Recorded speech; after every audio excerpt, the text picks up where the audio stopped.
It's Kevin Keatsman Uncanceled on 95.7 FM, KCMO Talk Radio. Good morning, Kansas City. Welcome to Uncanceled on KCMO Talk Radio 95.7 FM. I'm Kevin Keatsman in on a Friday morning. A beautiful day in Kansas City, if you don't mind a little chill in the air. If this is winter, I can take it. Even a colder, blustery day like this. Nothing like Mark Van Parlay's weather in Chicago for the Bears game this weekend, where he needs 450 yards passing between the quarterbacks to hit his parlay in what is going to be a very cold, nasty game. I said, hey, it could go to overtime. It's the postseason. They have to come up with a winner. They could play an extra 20 minutes. Who knows? I think it could happen. I'm rooting for overtime for you, buddy, in that parlay. That should be good. We got a fine show lined up for you today, including, coming up in about a half an hour, the vice president. She was the vice president. Now she's acting president of Venezuela. Delcy Rodriguez has a great quote you have to hear about the possibility of coming to D.C. Like, she really wants to come to D.C. and visit Trump because Trump had the conservative lady there yesterday, and she gave him a Nobel Peace Prize medal, which was kind of nice. She wants to be president. These women, you can't make this up. This is a Saturday Night Live sketch. You got two Venezuelan women lining up to go to D.C. to court Trump to become president. That's what they want. This is just the best. It's so fun to watch. But wait till you hear what she said about going to D.C. We will get into that. We're also going to tell you the worst tourist attraction in the world, and it's in America. I'll let you think about that for a while. One of those websites did a thing, the 100 worst tourist attractions. Most overrated is part of it, but worst. Like, you've heard of all of them. You know all of them. They rank the worst tourist attraction. It's in America. I'll even go farther than that. It's in California.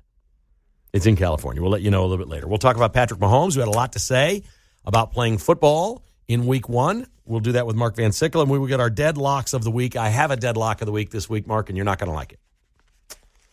So we'll find out what yours is. We will start today with the Insurrection Act.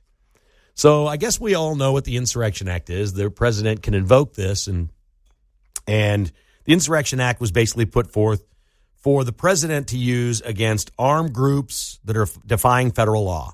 That's basically what it is. Insurrection. You're defying federal law. Well, that's happening. We're seeing that in Minneapolis. There's also Insurrection Act provisions for a place where state and local officials are not enforcing federal law, or where there's excessive violence, or if there's organized resistance against the government, or if courts, tax collection, or officials elected are compromised by threats or blockades of some sort. So almost all of those apply in Minneapolis. There's no question you could do it. If I had opened the mic yesterday and somebody called and said, what do you think? Should Trump do this? I would have said yes. Now I'm going to say no. Because, and this all gets twisted around with what we think of the media in this country and the era of media consumption we live in. There was a movie came out a few years ago. I watched it on streaming at home. Tom Hanks was in it. And I watched it because it was like the beginning of more immediate journalism. It was called News of the World. Do you remember that movie, Mark? News of the World with Tom Hanks?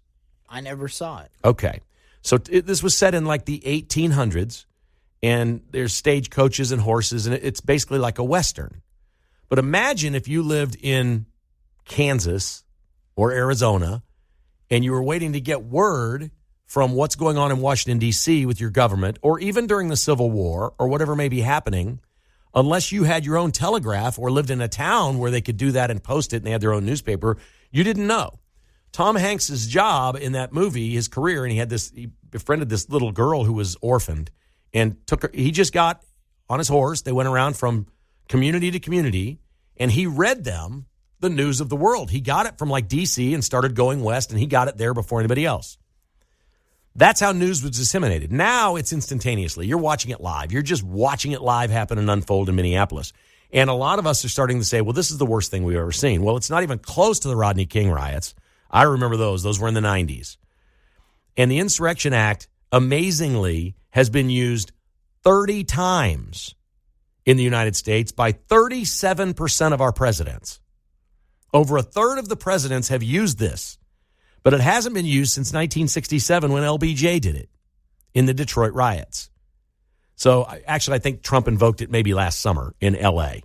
But this is completely different than that. This is literally an entire group of people in a state and politicians and law enforcement against the federal government. I think this is different than what L.A. was. L.A. was just excited. It was just L.A. It was just everybody from everywhere came out of the shadows and tried to throw a rock or burn something, and they didn't know what they were doing.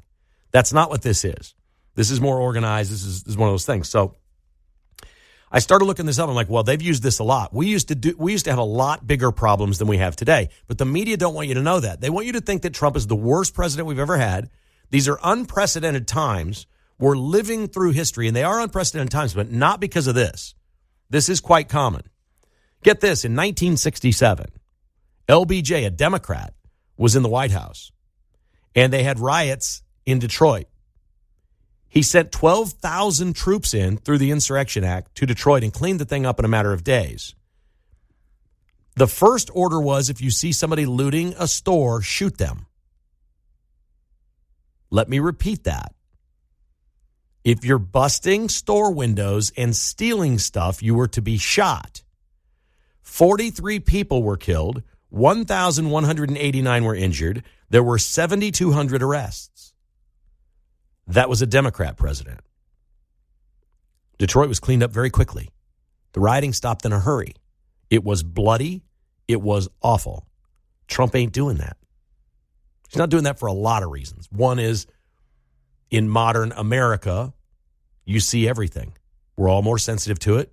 A lot of people, even in 1967, were reading it in a newspaper. They didn't see it. They were reading about it. Okay.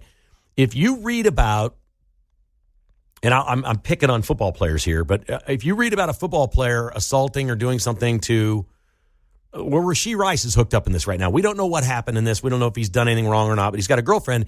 It's different now because she posted pictures and bruises and all this stuff, and she says all this stuff, and you start, okay. When there was a video of Kareem Hunt with that girl in the hallway of the hotel, it was damning. You saw it. We've seen Diddy. We saw what he did, pulling her by the hair and kicking her in the stomach, and that we see it. But when things were just in the newspaper and you read about it, there was this, well, our whole country was founded on this, presumed innocent until proven guilty. So we do way less with these things now than ever before. Trump is mild compared to the other 36 presidents that have done this. 17 different presidents have used the Insurrection Act. I don't think they should do it in Minneapolis. I think it's going to peter out. We're already seeing the mayor now, Jacob Fry, saying, I'm not real sure. This isn't good. You know, we can't be complicit in this. Don't take the bait. The violence, it's not right. So he's calming things down. I feel like this is going to, and it's really cold. Here comes more cold air. It's not June. I wouldn't do it yet. That's just me. I'd let this thing play out. I think America knows who these people are, and that's that. In Los Angeles, there was no Insurrection Act, but listen to this number. The Rodney King riots, everybody remembers those, 1992? 63 people died. 63 dead. And I think about a fourth of them were at the hands of federal authorities, National Guard or troops. Out of control, shot and killed. We've had Renee Good. That's it. One. There's been 63 in the Rodney King riots in the 90s. There were 43 killed in the Detroit riots in 1967. We haven't come anywhere near the levels of those things. In both cases, and this is where this is different, in both of those cases, the governor of those states wanted help. They got help, and they cleaned it up. The historical difference today in America is the governor of Minnesota doesn't want this. Gavin Newsom didn't want help in California. They're putting politics above the people. Last night, amazingly on CNN, Paul Begala, who's been a liberal blowhard for years, is on with Jake Tapper. So you think you know what you're getting here? Paul Begala says we should have one federal immigration law in America, and every city should be obligated to enforce it. What? This is like a Clinton-Obama guy. Paul Begala? That's right. Federal immigration law exists, and every city should be obligated to enforce it.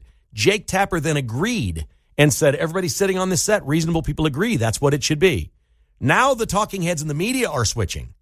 The liberal media are saying, wait a second, we should be going along with the feds now. It took me about 2 seconds to figure out what they're doing here. They realize the mayor of Minneapolis and the governor of Minnesota have no power anywhere. What they want with their party is federal power. They had it during COVID, man. They had it.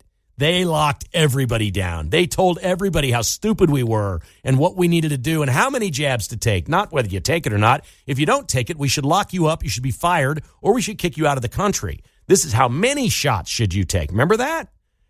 That's the power they crave. They want that federal power. So now they're starting to think, we better not fight Trump on this too much because we're going to get in charge again one day and we're going to take advantage of it. We're going to do whatever will we please. But they're right. They're absolutely right. If there's a federal immigration law and we have all these immigration services at the federal level, no city should be able to block that. Kansas City should not be able to block a detention center for criminal, illegal aliens that the federal government is paying for. That Kansas City has no rights in that. I'm sorry. Your personal beliefs don't matter. Country above that for these issues. The issue of immigration is a federal issue. It is not a Kansas City, Missouri issue. It is not a Minneapolis issue. It's just not. And we're starting to see this. And I love it. Because, the Democrats love them some federal government now. That's their favorite thing above everything else. They like that better than ice cream. They like it better than their alternative lifestyles. Oh, did you see me count to 3 there, Mark, before I said something I would regret? They like the federal government more than their alternative lifestyles. It's true. Man, they love them, that stuff. So now they're thinking, we better tamp this down in Minnesota a little bit here because we got to make sure that there's no precedent set. Can you imagine every redneck county in America has precedent in Minnesota that when they start locking things down, when the Democrats are in charge again and they become oppressive to all of our lives, every redneck county everywhere says, to hell with that. Come get us. Because guess what? The mayor of Minneapolis says he's outmanned and outgunned. That ain't happening in backwater Georgia. You're going to be outgunned and outmanned. There's not enough troops in this country to hit all these places. You're not stopping those people from doing anything conservative they want to do. So good luck. And I think the Democrats know that. 913-408-7957. That's 408-7957. A little levity to get you going for your weekend. It's a Friday edition of Uncanceled on KCMO. I definitely decided the other night I could live in Liberty in a heartbeat. That's a neat community, man. In a heartbeat. I've been going to Liberty since 1985 was the first year I covered Chiefs training camp in Liberty. John Makovic, I believe, was the head coach at that time. I was an intern at Channel 4, and I was sad to see it leave Liberty. Great community. They've had some great high school football players through the year. We used to fly the helicopter in there to their high school games from Channel 4 and video the Friday night games. I miss Liberty in a lot of ways. It was great being up there the other night. Did they do the Chiefs game or Chiefs training camp at William Jewell? Yeah. It was cool. They were my rival in college. Oh, really? They were in the NAIA for a while. Now they're Division II, but okay, we were big rivals. Yeah. Well, Chiefs training camp is coming back to Kansas City. I think we can rest assured with that. I'm going to guess that Olathe is the location. In Olathe. Olathe. Let's go to the phones. We got Terry on the line from Lake Quivira. What's up, Terry? Hey, Kevin. I agree with you. The president should not use the Insurrection Act, at least not in places like Minnesota. If these people want to live in what the president might call an S-hole city or county or state, let them. But if he does decide to go in, I don't think he should use tear gas. I think he should use mustard gas. Okay. That's a little harsh. I just gave you some stats on a lot of people that died from riots where we went and did this. I think this is going to peter out. I could be wrong. I mean, I think some of these people came from out of town and they probably came from warmer places and they're going to give this a few days and go, you know what, this isn't so good. There's supposed to be a cold blast going through the upper Midwest. I don't know. It doesn't look like a giant pressure cooker to me. I do think if I were the president, I would make some sort of a statement to the authorities in Minnesota that here's the deal. We're going to keep doing what we're doing because we can do it by law. And whatever gets destroyed there and broken and whatever, there will be no federal aid or relief. You're on your own to fix it. Whatever they break, whatever they burn, whatever they do, you're getting nothing. Because last time we went in and gave them a bunch of George Floyd money. We're out on that. Out. The other 49 states are not helping you. That's the way you should frame it. The other 49 states are not helping you for any damage. You're on your own. Get your people out in the streets and calm this thing down, or you're going to hold the bill. We're not paying for it. I think also there are red states that are in trouble that would welcome the presence of ICE. So I think that's where it ought to be dispatched. And if there's some resistance, maybe use what places do you mean? Act. Well, I don't have any in my mind. Oh, okay. I've heard some stories about like Memphis, Tennessee, and whatnot. We're there. He's cleaning Memphis up. Their crime rates are down dramatically in the first 2 months of federal aid that they've gotten. But that was the governor calling for help. And Trump went in, and Memphis crime stats are down like 30% in 1 month. That's the difference. That's what I'm saying. Yeah. Good call, buddy. Thank you. And, I've been to Memphis a time or two, but I've never gone there and like done Beale Street and the music scene and all these historically great Memphis things. I've not experienced that. I've wanted to, but I've looked at how dangerous it is. There was an old Tom Cruise movie. It was one of the it was a thriller of some sort that was based in Memphis, in the Peabody Hotel there where the ducks walk through. I mean, the whole thing looks kind of cool to me, but it's all seemed a little too dangerous to be there, like after dark or whatever. They clean Memphis up, I'm going. I'm going to go visit Memphis because I like live music. And, you know how many songs have been written about Memphis music and Beale Street? And this is one of the great places in America that just turned into a place that nobody would go to. And Nashville's really hot right now, but they've got some Democrats in charge in the actual Nashville proper part.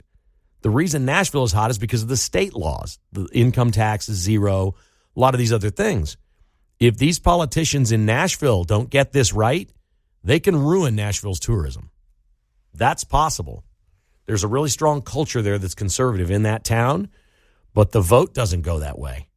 And they've had problems with police departments and supporting police and things like that. So I think Nashville is one to watch as we go forward to the next 10 or 20 years because it's just growing so dramatically and people moving in.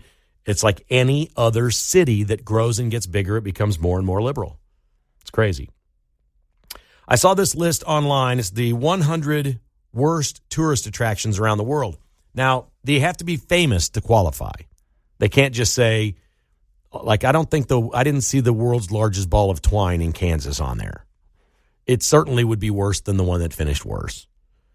I shouldn't say that. I shouldn't say terrible things about Kansas. I've never been to the ball of twine, but I've seen a picture, and that's good enough for me. It's if it were right on the side of the road, I might stop, but it's not. The 100 worst tourist attractions around the world, the worst in the world, based on it's famous and people go there and the number of people that visit and all these things, is the Hollywood Walk of Fame. It is described as boring, dirty, and not safe. They say visitors every time say they are underwhelmed by what they saw. They refer to the area as shabby and tacky. It is also listed on TripAdvisor, which is a separate list. Of all the things to do in L.A., the Hollywood Walk of Fame is number 64. Man, these poor liberals in Hollywood are having a bad go these days, aren't they? I mean, I almost feel a little bit sorry for them. You got so many actors and comedians and people coming out as free speech warriors and saying they're conservative and getting work and, streaming platforms are welcoming them. They're finding that the ratings of the actors in the shows that lean a little conservative are better than the liberal ones. Well, who'd have known or thought that Americans would actually like this content? It feels like Hollywood's changing a little bit, but I don't know that if I thought the Hollywood Walk of Fame was on that side of the street. Is it Sunset Boulevard is where it is? And I was on the other side. I'm not sure I'd walk across the street to go see who was on those stars. Would you? I went there in 2002. To the Walk of Fame? Yeah. Okay. 2002, different time? Yeah, that was when I was in high school. I thought it was kind of cool at the time. I was just looking for people that I knew, basically. You know what? I probably would have done it in high school, too, and thought it was really cool. We once upon a time as kids, my two older siblings were out of the house and moved on. It was me and my sister left, and we took the vacation of a lifetime. We went to California. We'd never been on an airplane before or anything like that. And my sister looked up the name of the guy who played Jethro on the Beverly Hillbillies. She found him in the phone book and wanted to go there, wanted to call him and go there. His name is Max Bayer or something. She was just like, I got to go see this. And we got on one of those buses where they did the movie star homes. That's fun. We did that. I was probably 13, maybe 12, 13, 14. So there you go. All right, Patrick Mahomes says he's getting ready to come back. We're going to talk about that and some other big issues as the show continues. In Venezuela, the current fill-in president, Delcy Rodriguez, says she may be coming to D.C., but it's not what you think. What she's telling the Trump administration and what she's telling the people in Venezuela are two different things. Wait till you hear this quote and a suggestion we have for her. It sounds like she's lining up a visit, as Machado was there yesterday and presented Trump with a Nobel Peace Prize medallion or a medal. That's all coming up next on KCMO Talk Radio. Man, if you can't get that keyword, I give up on you. Us to 95819 for your chance to see Riley Green and meet him at the Stagecoach Music Festival. 95819 is the number you text it to. That's 95819.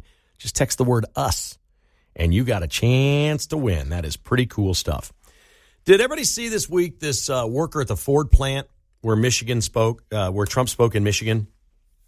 And he hollered at Trump as Trump was not delivering his speech. He was walking on kind of up in the rafters. And as he was walking, there were a bunch of workers down there in the factory on the floor. And a man named TJ Sabula hollered at Trump, "You pedophile protector." And Trump turned to him and mouthed the words, "F you." And then he kept doing it, and he did it a couple more times, and Trump eventually flipped the guy off. Now, I'm not the one that stands here and says, oh, it's a bad look for Trump or this or that or whatever. And listen, I understand the reaction. It was a little telling, though. I don't know why that would bother Trump so bad. Ford Motors can do whatever they want. They've put this employee on leave right now. Because he's in a union, I don't think they can fire him for this. They've put him on leave, and over $400,000 has been raised on a GoFundMe page for this employee. That's liberals just sending him money saying, way to go, you got a piece of Trump and you made him flip you off. That's awesome. Here's some cash. So the guy's clearly going to cash in and be just fine. He probably won't want to work there anymore. But let me say this pretty clearly. If a politician shows up at a place of work, as far as I'm concerned, those workers have lost no rights to free speech. They can heckle, they can say what they want, they can do whatever they want. The employer, on the other hand, has the right to do whatever they want with that employee when that happens. If Ford Motors wants to fire him, they can. Trump needs to stay a million miles away from this. In fact, if it were me, if I was Don Jr., I'd say, Dad, you know what you should do? Have this guy to the White House. Just sit down with him, have a beer summit. You pour the guy a beer, whatever, like Obama did with was that Joe the plumber that he did that with back in the day? Yeah. It was a great photo op for Obama. It was like, I want to listen to you. This would be a great opportunity for Trump. Now, here's the problem with this TJ Sabula. He does an interview with the Washington Post, and he tells them that he's a political independent. Well, that's not true. He's donated to Act Blue 4 times, and he's clearly not voted for any Republicans ever. It's not his thing. He's a leftist. He posted a picture one time on social media of the Statue of Liberty slingshotting Donald Trump with a COVID mask through the sky, through the air, like the Statue of Liberty. It was a meme. He's also posted a lot about BLM and things like that. So it's a hardened leftist. He said his piece. That is America. I'm not kidding you. If I was Trump, I'd be like, bring the guy in. Let's sit. I'm going to give him 10 minutes. That's it. I'm too busy for this, but I want everybody to know I'm going to listen to the guy. And then I'd probably say, you know what? I shouldn't have flipped you off, dude. I'm sorry. You deserve better. Free speech is your right. I don't know what Ford's going to do with you. I'm not involved. I don't know about your union and your protections there. I just want you to know that I respect your right to say what you said. And, maybe I should have done better. Now, I'm not doing this in front of cameras or anything like that. It could remain private. But as a man, I think that would be a really cool. And it also goes along with what we've heard about Trump, that privately, that's kind of who he is. That some of the things you see publicly, the bombastic stuff, is not really who he is. He's a listener as much as anything else. And imagine what it would do with the auto workers, with the bros that work for a living, which has been such a huge voter block for the Republicans now, especially union members that didn't used to be. I don't see a downside with this. I'd have a summit with the guy in some way, whatever it is. Take him out back on the putting green at the White House. Something, I don't know. There's a bowling alley in there still in there. Go down to the bowling alley, roll a couple of, whatever. It's not getting, the crazy part is not getting that much attention. They're all so locked in on Minneapolis right now. This would have been one you would normally think the liberal media would just pounce on. The president flipped off a liberal union worker. He hates unions. Trump hates unions. He hates auto workers. You know, you could just see it. So I'm guessing, since Ford put him on leave, that there's something else in the personnel file that we don't know about. That there's something else that the kind of person that would do that at work. Okay, now I've admitted at the parade, the Chiefs parade, I hollered at the Kansas governor. I let her have it good, man. She went right by in front of me. I just let her have it. At first, she thought I was a fan, and she waved at me, and then I'm like, I'm booing her. The whole thing. She turned the other way like, oh, who's that crazy guy? Like, I just let her have it. People were laughing around me. They thought it was great. You know, most of those parade fans were conservative up and down the route, and when she came by, I just let her have it. It's my right? It wasn't vulgar. I didn't call her vulgar names or any curse words or anything like that. I just heckled her, you know? And so I think you have the right to do that. My guess is if this guy did that in that situation, he knew he could lose his job, and there's something else in his personnel file that he's just a little bit of a firecracker, that maybe he's been just a bit of a problem. Maybe not, but maybe an idea for Trump to think about doing that. Venezuelan's acting leader is Delcy Rodriguez. She's a puppet. We are basically Marco Rubio is basically running the government of Venezuela right now. Delcy Rodriguez is doing everything we ask, and they've only granted her one wish. They're like, you have one wish, Delcy. What is it? She goes, please let me say whatever I want to my people without any repercussions from you. And I think the Americans said, I think Rubio says, fine. Yeah, tell them whatever they want. Just, we're watching. Rubio and Trump have both said, we're watching their actions in Venezuela. They don't care what she says. If it helps and calms the people and makes them feel good, great. You say whatever you want politically. She said this, if I have to go to D.C., because the questions were coming about this Machado who was there yesterday, and they're like, are you going to go sit with the president and, you know, have a face-to-face? She said, if I have to go to D.C., I will go standing up, not crawling. Okay, nice metaphor. No problem. It's really no problem. You can show up at the White House and then kneel in private. Because that's what you'll be doing. You have no say. You do. She can do whatever she wants. But they'll have to extract her. I don't think she wants the Maduro treatment. It's a powerful thing. You can be the president, and we're supporting her. Even though she's a socialist, whatever. Just do what we're asking you to do. As long as you're doing that, we're okay here. That's an outstanding policy. I hadn't thought of it. I just figured immediately this Machado would be put in there, or they'd have an election within 6 weeks, whatever. They're like, no, let's not even change the country. We got our guy out of there. The new person knows what we're capable of, saw it firsthand. We want you to do this. We want you to get rid of Russia and China ties. We're taking the oil. We're getting a whole bunch of, all of it. And they're complying to this point. If they don't comply, she's in trouble. I don't think Delcy wants any part of that. I think she wants absolutely none of that in any possible way. All right, to the phones we go. Is this Mark on one? Very good. Mark, what's going on in your world today, buddy? How are you? Hi, Kevin. I always enjoy listening to you, Kevin. You make me smile. Thank you. That's a nice compliment. Thank you. You're welcome. But I got to tell you, on this Trump deal, they tried to put him in prison. They tried to kill him. Then they want to link him to Epstein. When you got the Epstein linker, Clinton. And I just think, I love what he did. I just love it. I mean, just to think. I'd give him the double bird. And this guy he's not pretentious. He is very real. He's going to tell you exactly what's on his mind. And I tell you, when I saw that double bird, if I could have done a somersault, I'd have done it. I just thought, well, that's so cool. We got a president that's going to give you the bird. And I just can't get over it. He's president for that man as well. And Biden was my president. And I'm not going to make a big deal of it. This is not, a hill I'm dying on with Trump. We know what he is. But I think what got him was the fact that it was about Epstein, the pedophile thing. Something's going on here that gets under his skin. If he hollered something about anything else, I don't think Trump does that. I mean, you name it. Like, you're an insurrectionist, January 6th, whatever. I don't think he'd flipped him off for any of that stuff.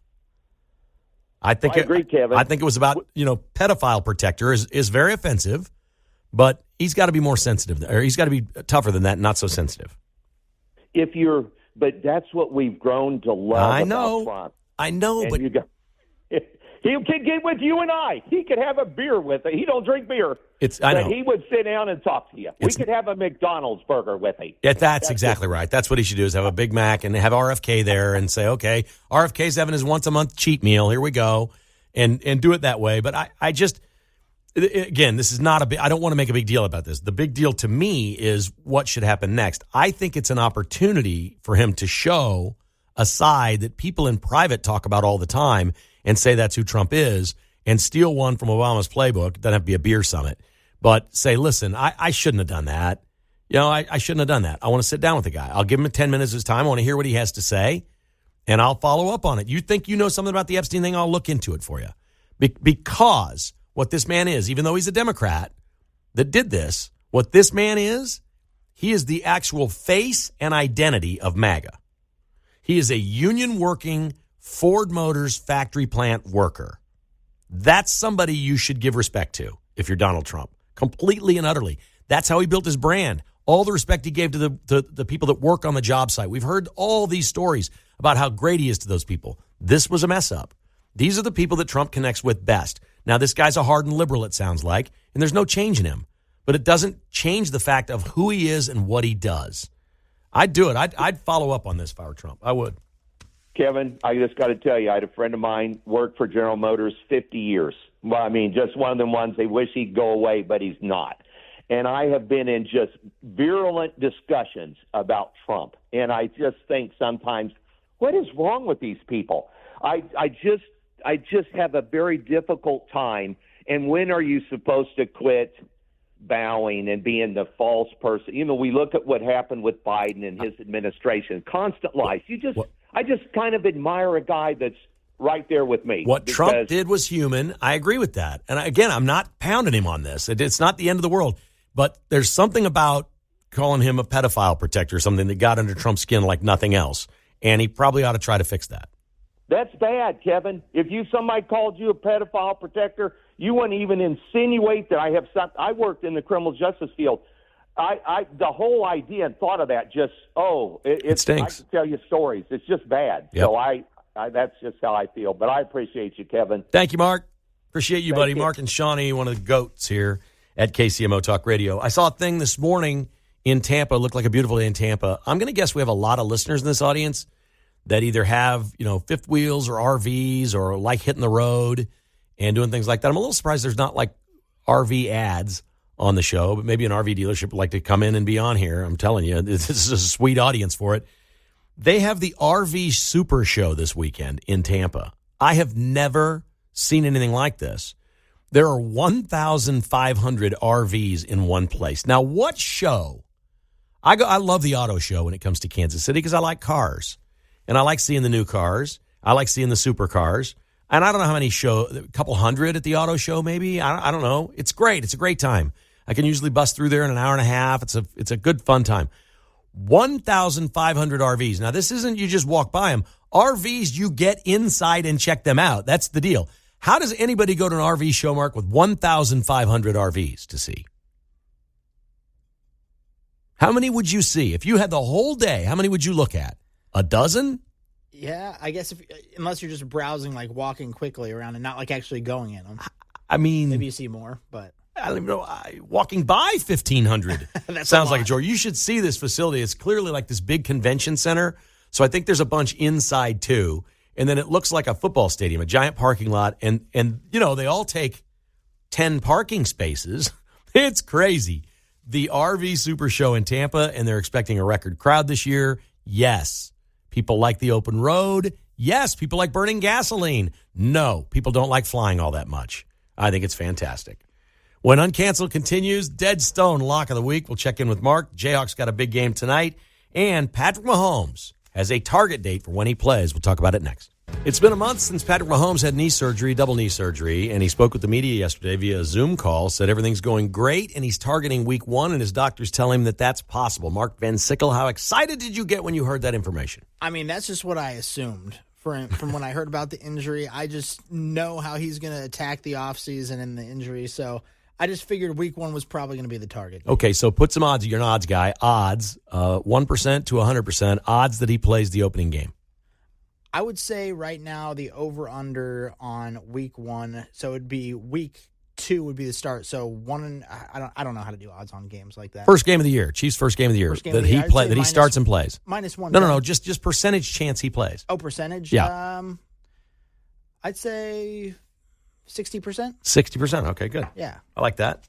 I may go a little bit higher, but not much higher. Yeah. I was hearing in your voice that you thought it was a lock that he's going to play week 1. Well, in my opinion, yes, but I'm not around him all the time. So you don't get to make the decision.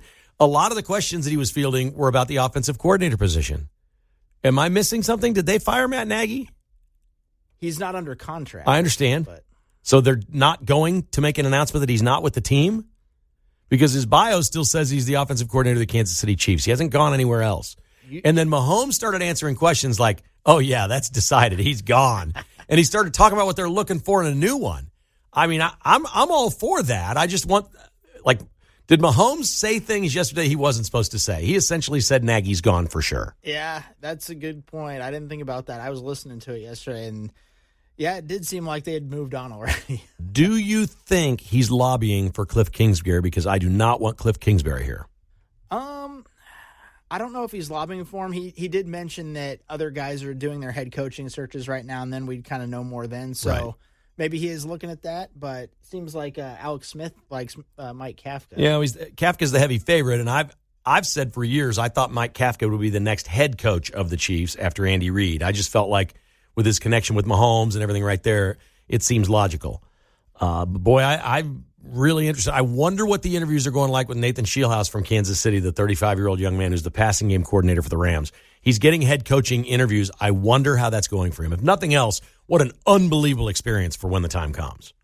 I'd love to see Andy go out of the system and bring somebody else in to be the OC and see what happens. We'll see. All right, you got a dead stone cold lock of the week for me? Yeah, I'm a little nervous on some of these NFL games with these spreads this weekend, but I think I'm going to go Kansas -7.5 tonight at Allen Fieldhouse against Baylor. Against Baylor. Another beatdown. Kansas goes and rolls tonight. Mm-hmm. I don't dislike that at all. You're not going to like my dead stone cold lock of the week. You can guess it, can't you? Probably the Niners. It is the Niners. Yeah. They're getting a touchdown, man. Yeah, it's a lot. It's a division game. They won at Seattle earlier this year. There is a thing in the NFL, we've seen it before, and in sports, when you've played and not had the week off, sometimes what benefits Seattle is the rest and being at home. What benefits the Niners is they just went and won. And George Kittle's gone for the year. He tore his ACL. The Niners seem to be the team that works through all that. They're so consistent. They've been here before. I could see them down 10, 11, 14 points with 2.5 to go and going down and backdooring the thing and at least getting a push. Yeah, that's true. I just don't see 38-10 in this thing. Do you?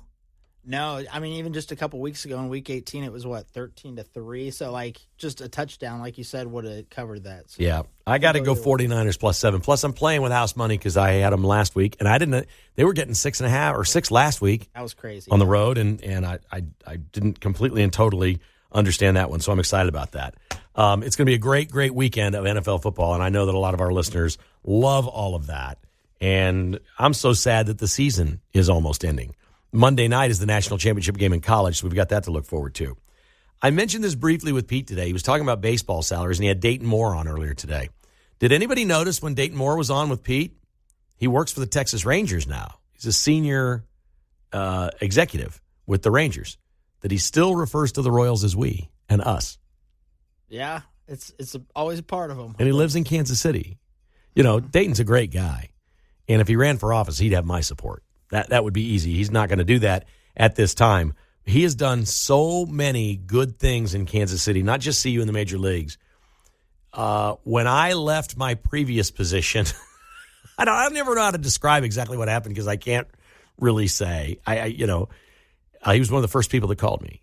And he's just such a fine human being that I just don't know how to put it into words. I wish nothing but happiness and success for him in whatever endeavor he's in. I know he still likes being in baseball, but he doesn't want to be in baseball like full time. He's got his faith. He's got charity. He's interested in politics. He loves the state of Kansas. There's a lot of things that are really important to Dayton Moore. I think that's pretty cool. He's just a really good man. I don't know that, when the new owners came in, the clock was probably ticking. That's just the way things work in sports. It's worked out okay. J.J. Piccolo's done nice. They seem to be in a pretty good place right now. But the Royals are spending money. You know, we sit here and say they're bungling this, bungling that. Did you know that the Royals are picked to finish second in their division this year? Which means the odds are pretty close to winning. And they have the 12th most money on the books for salaries in contracts of any team in baseball right now, out of 30. If they could add one more outfielder, I think they can win it. Spend even more, Mark. Spend even more. Exactly. Just walk across the state line, pick up about $1.8 billion from the state of Kansas, build your ballpark at 119th Street, and then you can spend like drunken sailors. Because it'll just be a clear runway for you. Is all paid for with Star Bonds, which is still sitting there. I know people think that that's not available. It's absolutely, Kansas is still in play for the Royals, and certainly they'll have to have something decided here in the next couple of months. That's it for Uncanceled. Have a great weekend. The Vince Show is coming up next.